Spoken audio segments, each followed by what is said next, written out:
Buenos días. Antes de pasar a la exposición de la palabra, les pido por favor que nos pongamos de pie y busquemos en nuestras Biblias el libro de Deuteronomio, capítulo 31.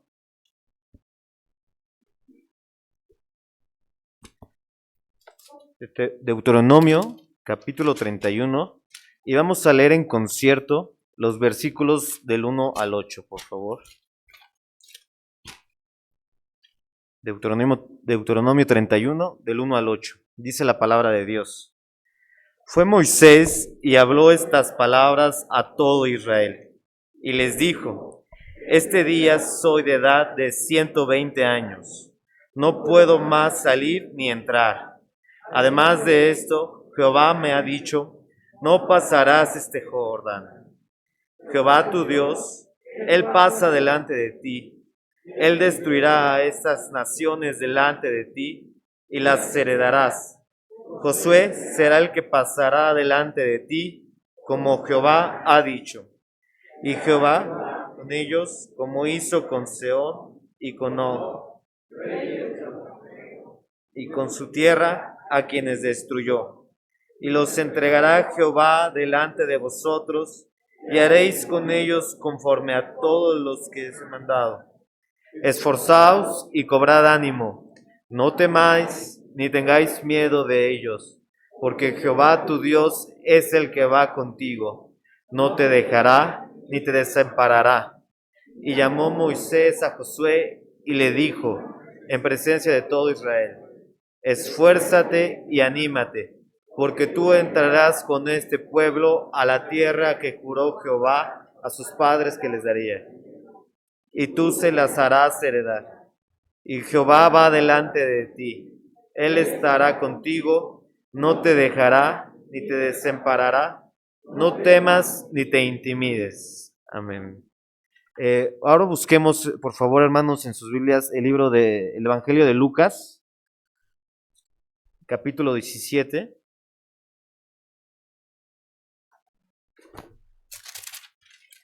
Evangelio de Lucas, capítulo 17. Y de igual forma leamos en concierto de los versículos del 5 al 10.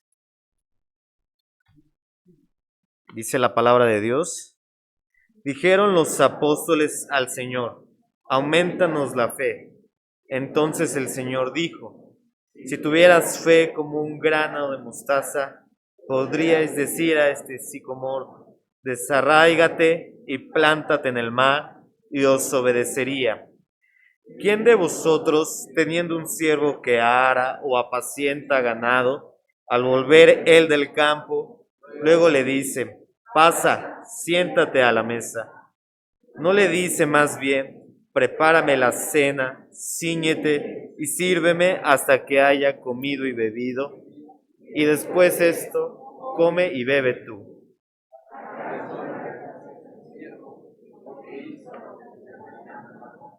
Pienso que no. Así también vosotros, cuando hayáis hecho todo lo que os ha sido ordenado, decid, siervos inútiles, pues lo que debíamos hacer, hicimos. Pueden tomar su lugar. Escuchemos la meditación de la palabra que tiene por título Historia de amor, amor que transforma, por nuestro presbítero Héctor Dueñas.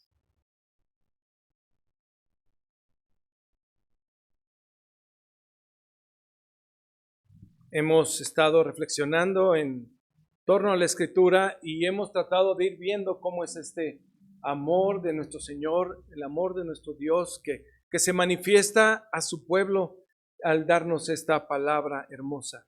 Y leímos en el Antiguo Testamento un pasaje que nos enmarca en un tiempo donde el pueblo de Dios está terminando su travesía por el desierto, va terminando el tiempo del Éxodo y está por entrar a la tierra prometida. Ese es el contexto, esa es la situación en la que se da el pasaje que leímos del libro de Deuteronomio. Y cuando pensamos en la tierra prometida, muchas ideas vienen a la mente y corazón del pueblo de Dios. Primero que nada, lo que podemos estar viendo, quizás como este pueblo, es el cumplimiento de las promesas de Dios, que todo aquello que el Señor había dicho en cierto momento se ha ido cumpliendo. el cuidado, la provisión, la atención de un pueblo especial y estaban ya por entrar en esa tierra.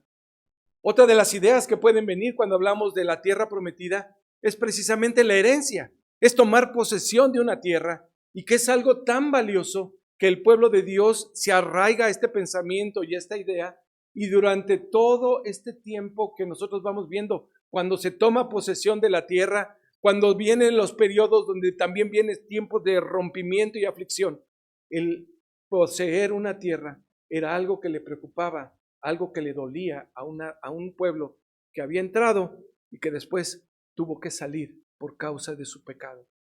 Cuando hablamos de la tierra prometida, también podemos pensar en abundancia y prosperidad. Podemos pensar como se les había prometido una tierra que da leche y miel.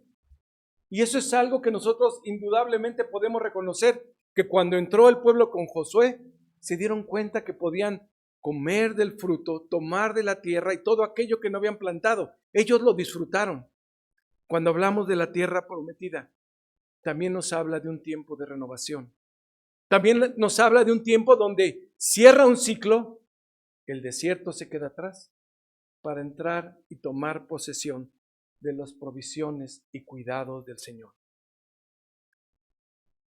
La tierra prometida también en la vida práctica y cotidiana es un término que se ha utilizado constantemente y podemos ver cómo muchos pueden decir que logran la tierra prometida cuando logran un éxito profesional. ¿A poco no? ¿A poco no? En ocasiones decimos, he llegado a la tierra prometida, quizás al haber logrado una carrera profesional, quizá al haber llegado a una condición de vida de cierto nivel de prosperidad y cuidado del Señor. Algunos podrían decir, he llegado a la tierra prometida cuando he encontrado a la persona ideal para mi vida y me he casado y se logró una meta. He llegado a la tierra prometida cuando he tenido éxitos. Y realmente el bienestar, el estar bien, las promesas, la provisión, el cuidado del Señor se traduce como llegar a un lugar especial que el Señor ha tenido. Cuando hemos superado quizás desafíos personales.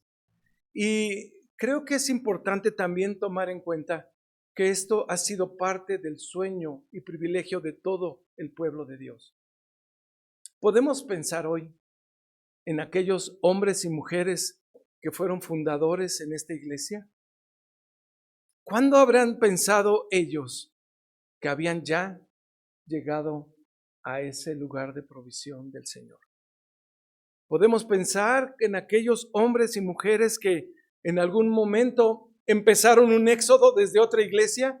Muchos sabemos que vinieron algunos de los primeros fundadores de la iglesia Príncipe de Paz, de allí de Humboldt 50. Quizá al llegar a esta región pudieron decir, ¿esta es la tierra prometida?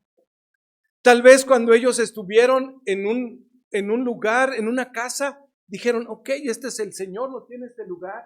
O cuando en algunos casos, según nos han platicado, tuvieron que caminar y estarse reuniendo en un templo aquí en la colonia, aquí en Naucalpan, en el mismo municipio.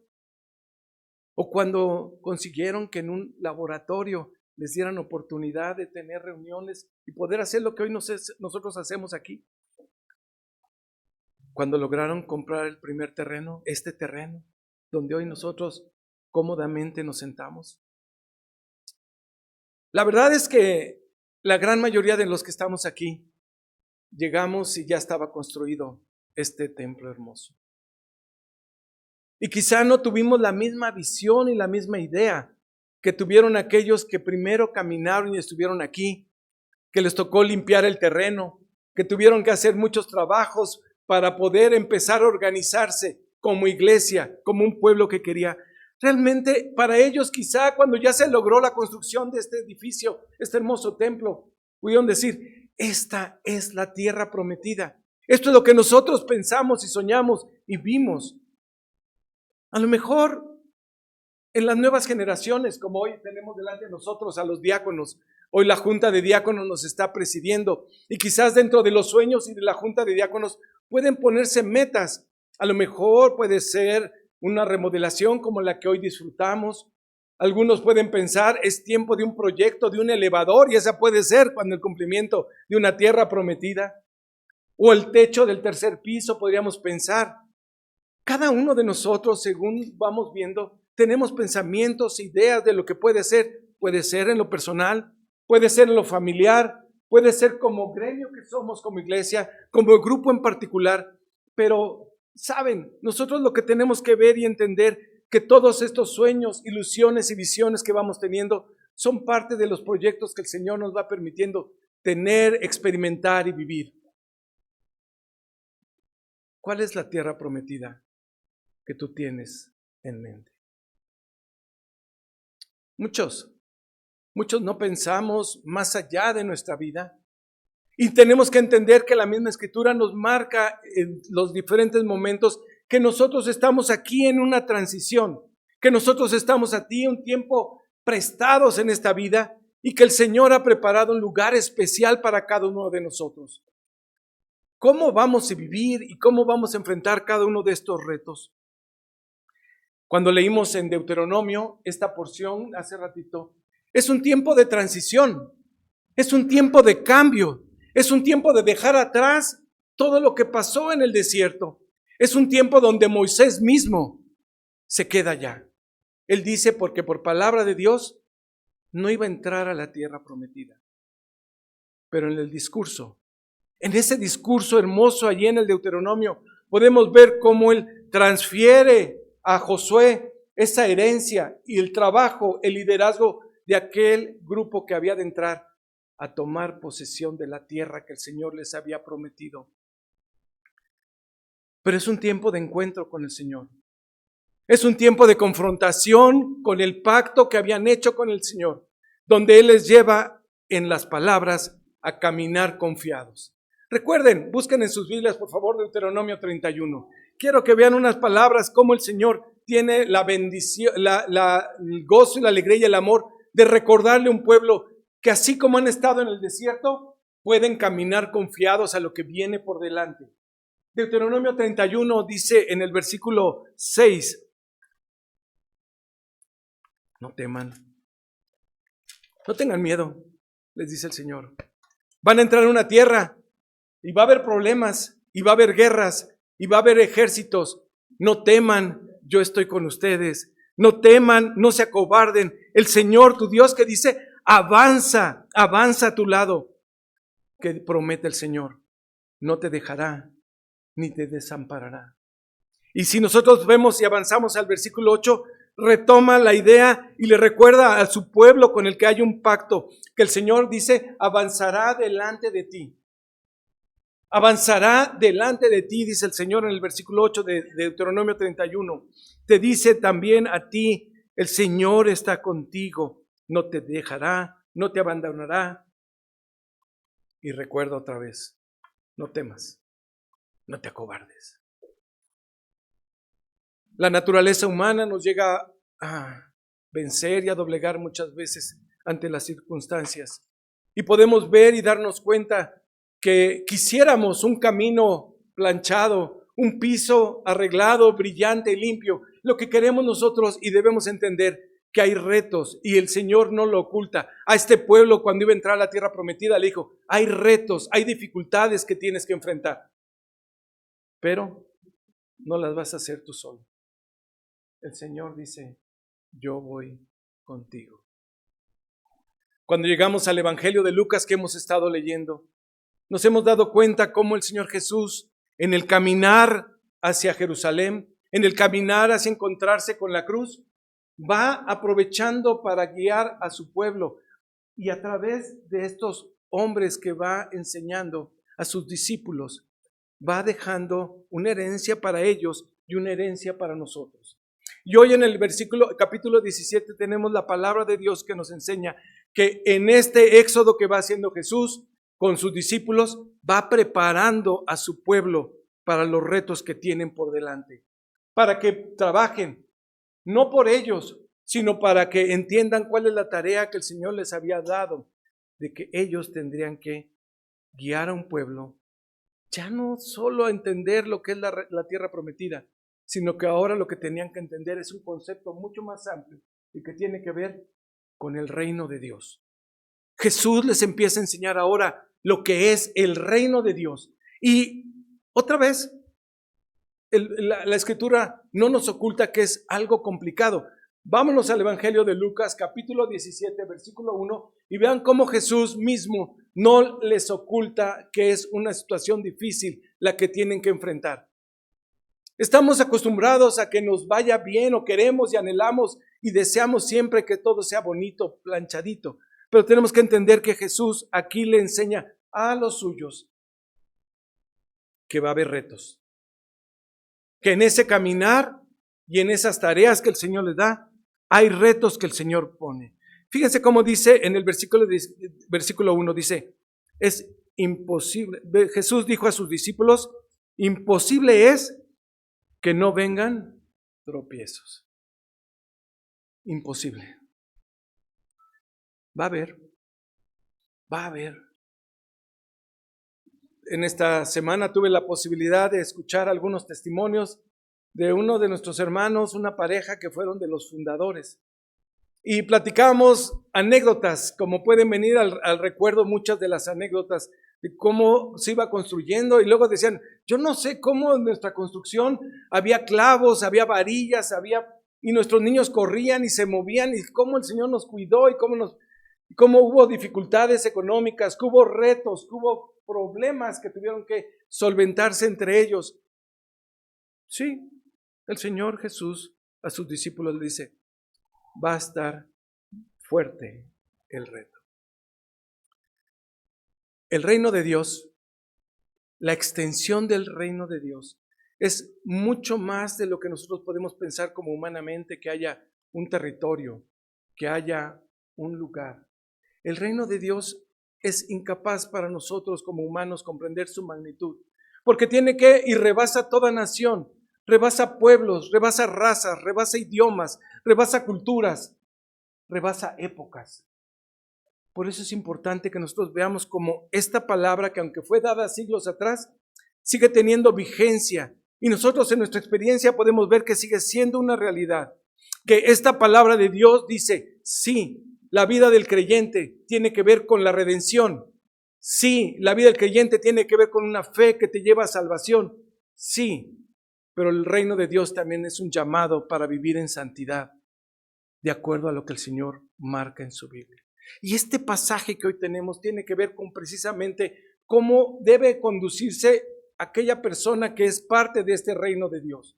Cómo debemos entenderlo, cómo debemos nosotros vivirlo. Tenemos que entender perfectamente ese carácter redentor, el amor de Dios, pero también lo que Dios quiere es un pueblo santificado, un pueblo apartado para Él. Así nosotros podemos ver, como cristianos que nos llamamos, a un pueblo que se reconoce como que es discípulo del Señor, que está aprendiendo constantemente, y los retos que hoy se plantean aquí creo que tienen aplicación directa para tu vida y para mi vida. Reconociendo primeramente que el Señor es el que gobierna todo, que el Señor Jesucristo es el jefe y cabeza de la iglesia, y bajo ese precepto a nosotros nos queda simplemente escuchar su voz, entender su voz y obedecer sus mandatos. Es deber de los discípulos del Señor, según marca la Escritura, ser obedientes, estar en guardia y hacer y cumplir la voluntad. No leímos el versículo 3, pero es un pasaje que nos enmarca perfectamente 3 retos importantes que tiene para la iglesia del Señor. 3 retos importantes que tiene para todo cristiano en toda época y circunstancia. Aquel que está caminando en este éxodo y que tenemos una visión hacia la tierra prometida. Nos dice, estemos en guardia. Así como Dios le decía por voz de Moisés a aquel pueblo, tengan valor, tengan ánimo, yo estoy con vosotros. Así Jesús también alerta a los discípulos y les dice en este capítulo 17, estén atentos. Vean lo que dice el versículo 3, por favor, con su vista. Dice, mirad por vosotros mismos. Y empieza a darle 3 elementos que parece importante para una iglesia que tomemos en cuenta. En este versículo 3 dice, si tu hermano pecare contra ti, repréndele, y si arrepintiere, ¿qué dice? Perdónale. Si peca, una acción. Si se arrepiente, otra acción. Y es algo de lo más interesante. La semana pasada estábamos hablando de la oración del Señor. Estábamos hablando del Padre Nuestro. Y hablábamos cómo la oración de Jesús que le enseñaba a los discípulos era orar: que venga tu reino, que se haga tu voluntad. Y uno de los puntos era importante que nos podamos perdonar a aquellos que tienen que ser perdonados. Y otra vez abordan este punto. ¿Por qué? Este es uno de los retos que nosotros tenemos que enfrentar como sociedad. Este es uno de los grandes retos que nosotros tenemos que enfrentar como iglesia constantemente. Al ser agredidos u ofendidos, pero por la gracia del Señor y por su Espíritu, ser redarguidos, ser conscientes del pecado y ser llevados al arrepentimiento. Y por ende, si un hermano se arrepiente, ¿qué es lo que dice la Escritura? Perdona.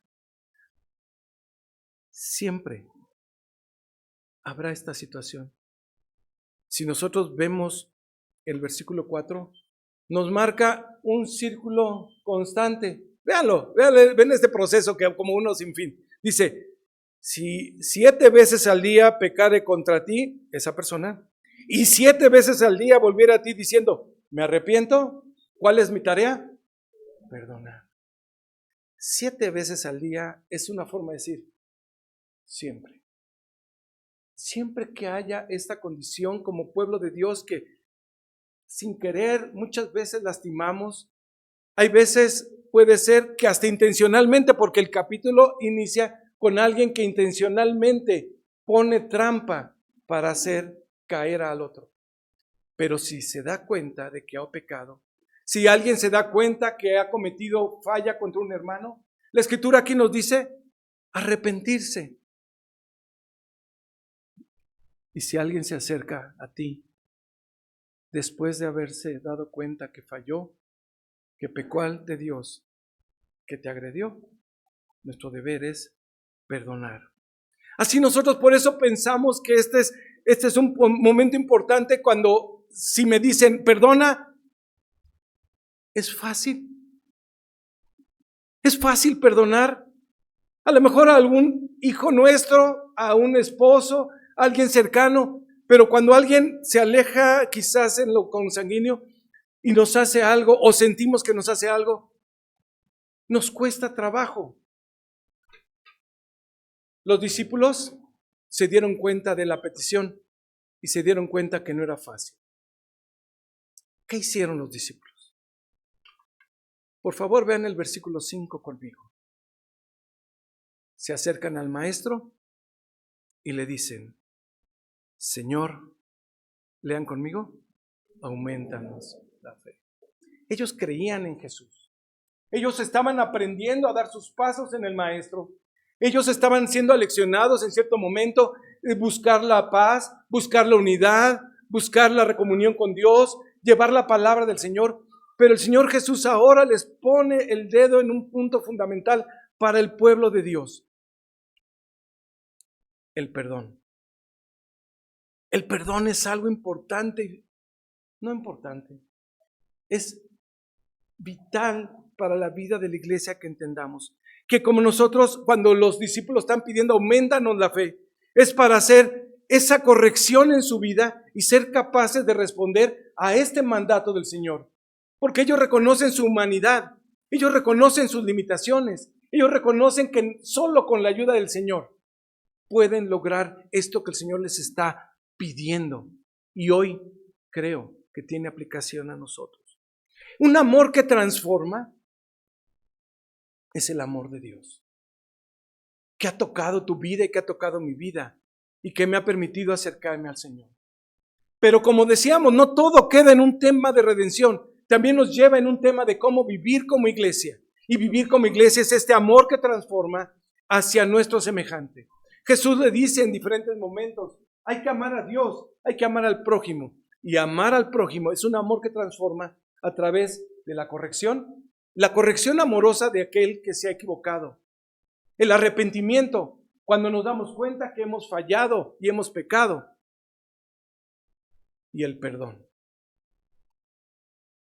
La fe que están pidiendo ellos, estos discípulos, me parece que es un modelo que para nosotros debe ser importante y tiene aplicación hoy para todos aquellos que pertenecemos al reino de Dios. Pedir que el Señor nos ayude a cumplir y a hacer la voluntad que el Señor tiene aquí en su reino. Los preceptos divinos que aquí se van marcando no son nada más para que queden en un nivel de información. Tienen que llevarse a la práctica cotidiana, allá a tu casa. A lo mejor es con tu esposo. A lo mejor es con tu esposa. A lo mejor es un hijo. Es posible, muy posible que sea un vecino, un compañero de trabajo, un amigo de la escuela. Yo no sé, pero nuestro deber como cristiano, cuando alguien, porque el Señor le mueve su corazón al arrepentimiento, nuestro deber es perdonar.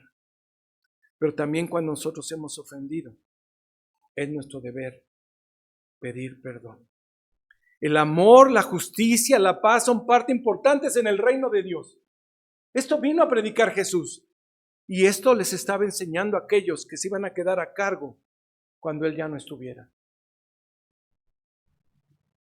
Por eso siempre es importante tener un alto en el camino como tuvo Moisés, antes de legarle el lugar de responsabilidad a Josué. Porque en ese momento se revisan los puntos. Se da uno cuenta hasta dónde hemos llegado, se da uno cuenta de dónde hemos fallado y se da uno cuenta de los retos y de las promesas del Señor.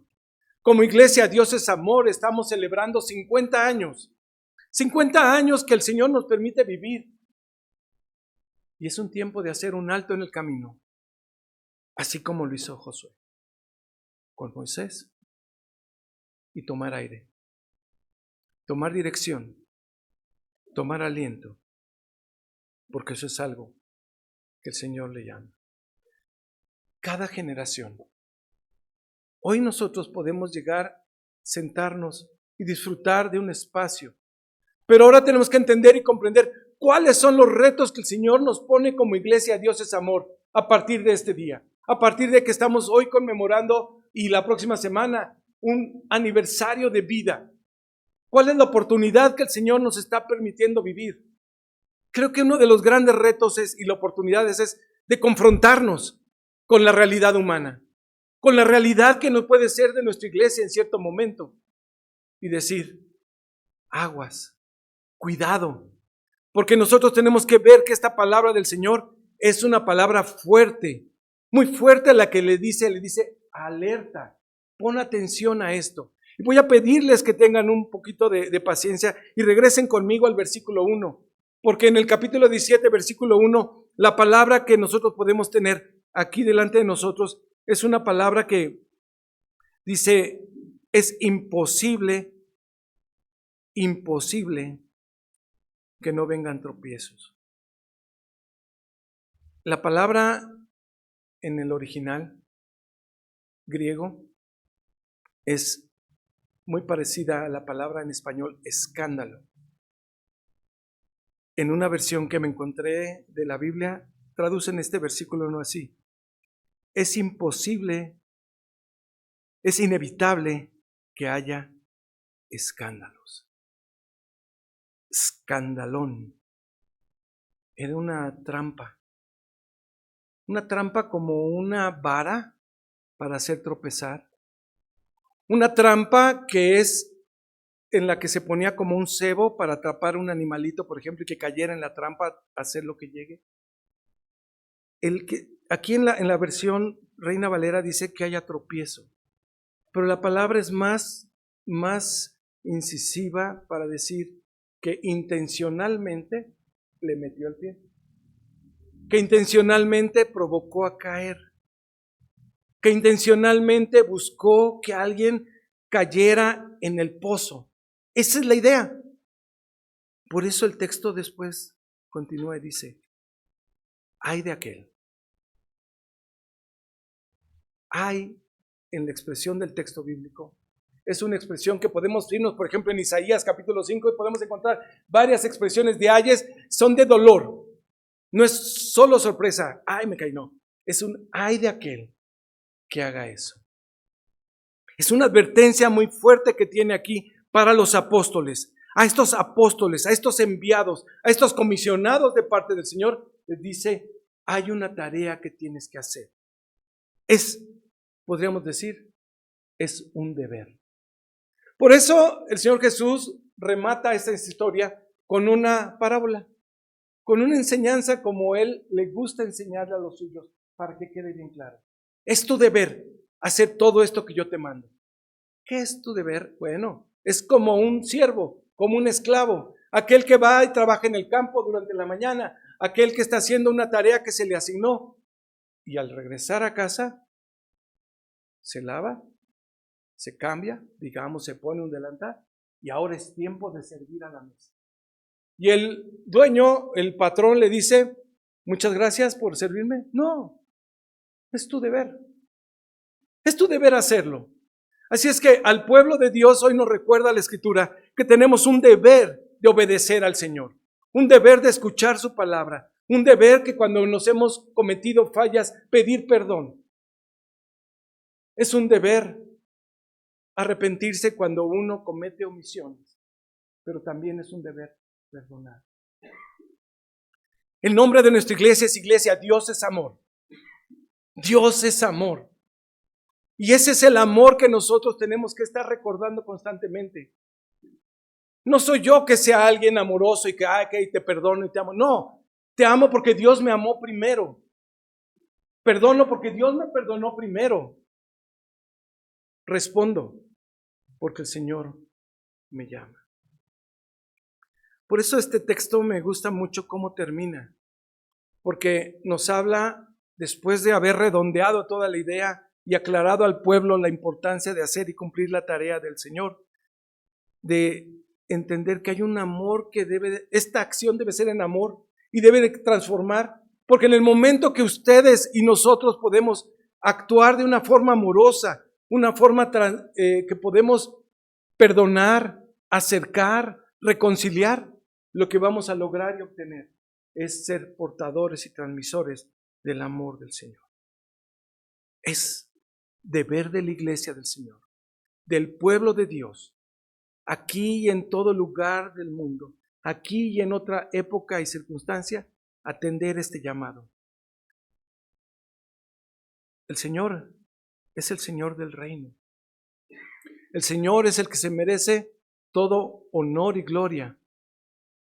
El Señor es el que se merece toda obediencia. Es tiempo de ser capaces de reconocer aquello que personalmente,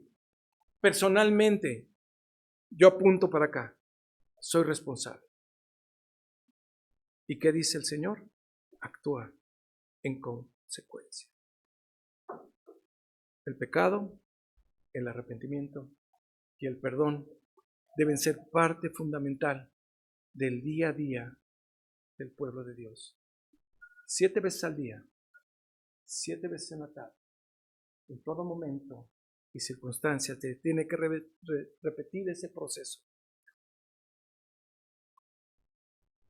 ¿Cuál es tu deber? Iglesia, Dios es amor. ¿Cuál es tu deber? ¿Qué es lo que el Señor quiere para ti en este día? Yo me pongo también con los discípulos y hoy le pido, auméntanos, auméntame la fe. Porque es un reto, no es algo fácil. Y utiliza esta respuesta y hoy les pido que pensemos en esta figura que también utilizó Jesús. Y les dice, si ustedes tienen fe, ¿han visto la semilla de mostaza? Yo hace años pude ir a un museo, tenían cosas de la Biblia. Y por primera vez pude conocer, en un sobrecito tenían varias semillas de mostaza y era una cosita de 1 milímetro, voy a decir, así de chiquitito. Y Jesús les dice, con eso, si tuvieras eso, le dice aquí en Lucas, podrías decir a ese sicómoro, un árbol grande, de raíces profundas, de raíces que pareciera inamovible, ve y tírate al mar.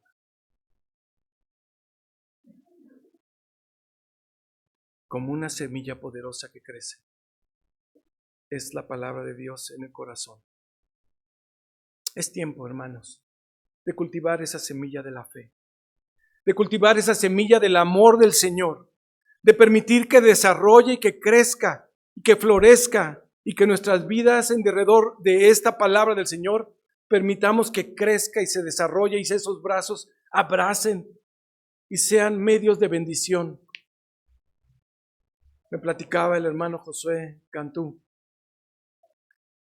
que en este lugar, antes de que se construyera todo el edificio, se predicó la palabra.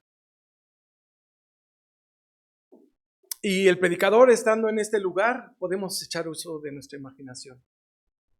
Estando en este lugar, de pronto se para con la congregación en el momento de la predicación y les dice a todos que se pongan en pie y que voltean hacia Ciudad Satélite. Qué momento tan especial de entender la tierra prometida que el Señor les estaba dando. Hay muchas tareas que tenemos que hacer como iglesia. Y la tarea principal es obedecer y ser parte de que el reino de Dios se extienda. Que las gentes y personas que no conocen del amor de Dios sepan que es un Dios que les ama y que lo sepan a través de nosotros, cuando les podemos amar y servir y, si es necesario, perdonar.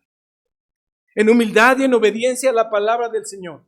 Hoy estamos llamados, iglesia, Dios es amor, a encontrarnos como aquellos siervos inútiles somos. Dice, siervos inútiles somos, que tenemos que hacer solamente la tarea del Señor. Obedecer. Obedecer. Un siervo no le pregunta, ay Señor, ¿por qué después de que la aro en el campo ahora tengo que servirte la comida? No, simplemente obedece. Y si lo hace, ahora no espera, gracias Señor, gracias del Señor. No. El Señor, nuestro Dios, nos dice, como pueblo que somos, tenemos una tarea y es una tarea transformadora.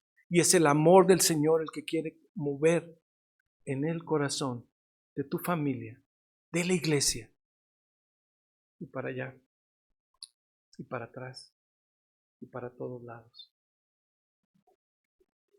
Convirtamos este ejercicio de fe en ser transformadores de los ambientes donde el Señor nos permite vivir, compartiendo con acciones concretas, no con discursos, con acciones concretas,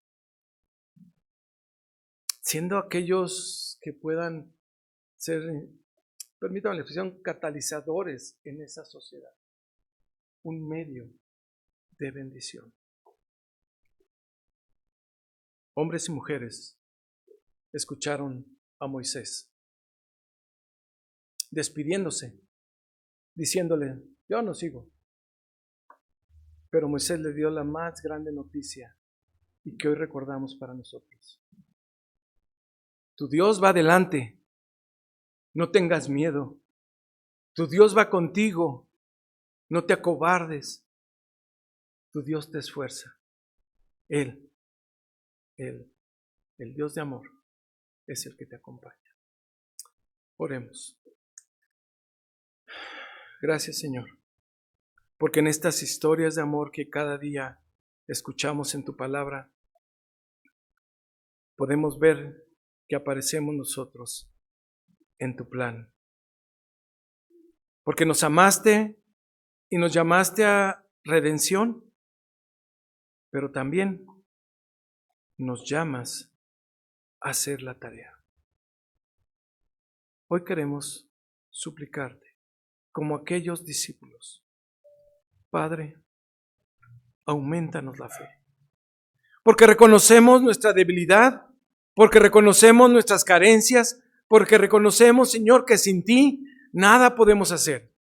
Pero hoy entendemos que somos instrumentos tuyos, llamados para ser medios a quienes tú quieres que conozcan de tu amor, de ese amor que transforma vidas, un amor que transforma matrimonios, un amor que transforma iglesias, en aquellas que solo quieren hacer y cumplir tu voluntad.